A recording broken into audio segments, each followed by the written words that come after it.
Feeling completely drained after radiation treatment can make you think total bed rest is the answer, but staying completely still might actually worsen your fatigue.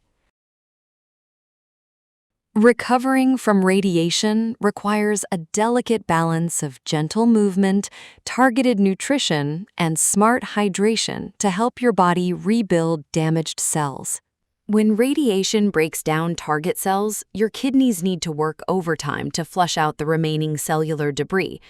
Drinking 2 to 3 liters of water daily helps your body process these toxins efficiently. At the same time, healthy tissues require extra resources for repair. Consuming high-protein meals provides the necessary building blocks to rebuild damaged cells and prevent muscle loss. While exercising might feel daunting, gentle movement like short 5-minute walks can significantly lower your fatigue.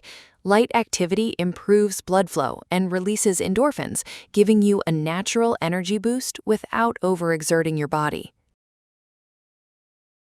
Combine this with gentle, fragrance-free skincare and solid sun protection to give your body the ideal environment to rebuild strength day by day.